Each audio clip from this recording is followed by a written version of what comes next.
ওনারা ক্লিয়ার করেছে। আর আব্বাস ভাই অনেক অসুস্থ, আমি ওনার জন্য প্রার্থনা করি এবং দোয়া করি যাতে আল্লাহ তাআলা তাকে সুস্থ করে দেন। এবং সেখানে অনেকে ক্যারেক্টার অ্যাসাসিনেশন করার চেষ্টা করতেছে, তো এটা লাভ হবে না, কারণ অলরেডি ওনার ছেলে স্টেটমেন্ট দিয়েছে।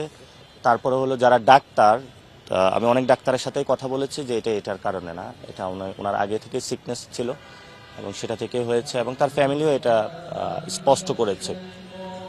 তো এটা নিয়ে যারা জল ঘোলা করতেছে অথবা তারা রাজনৈতিকভাবে সুযোগ নেওয়ার চেষ্টা করতেছে, আমি সাথে সাথে দোয়া করেছিলাম ওই দিন।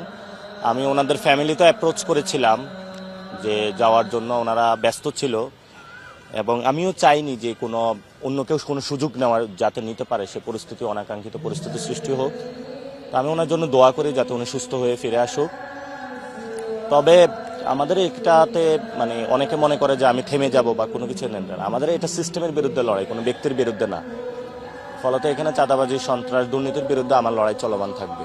বেসিক্যালি আমি মানুষের সাথে মেশার চেষ্টা করেছি এবং তাদের সমস্যাগুলো বলার চেষ্টা করেছি। তো মানুষ হলো অনেক ভীতির মধ্যে রয়েছে এবং তারা তাদের কথাগুলো বলতে পারে না, তো সে জায়গা থেকে আমি কথাগুলো বলেছি এবং মানুষ অনেক জায়গায় গিয়েছে, জাস্ট আমাকে দেখতে চেয়েছে তারা।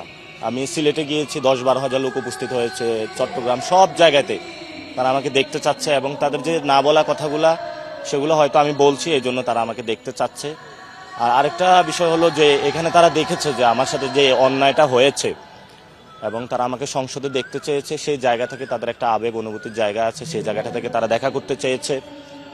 এবং আমি বেসিক্যালি জেনজিদেরকে বেশি কানেক্ট করেছি এবং আমি ফান হিউমারের মধ্যে পলিটিক্যাল কমিউনিকেশন করার চেষ্টা করেছি, ফলে তারা আমার সাথে অনেক বেশি কানেক্ট করেছে এবং তাদের সাথেও আমি এই মধ্য দিয়ে হলো ফিজিক্যালি তাদের সাথে কানেকশন হওয়ার একটা সুযোগ এসেছে, সেটা হয়েছে।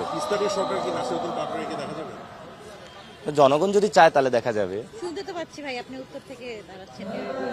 না, কোথা থেকে দাঁড়াবো এটা, আমি সিলেটে গিয়েছি, সিলেটে বলে যে এখান থেকে দাঁড়ান, চিটাগংয়ে বলতেছে এখান থেকে মেয়রে দাঁড়ান, বিভিন্ন আমি যেখানে গিয়েছে ওইখানে বলে যে না, রংপুরে গিয়েছে ওরা বলতেছে আপনি এখান থেকে দাঁড়ান।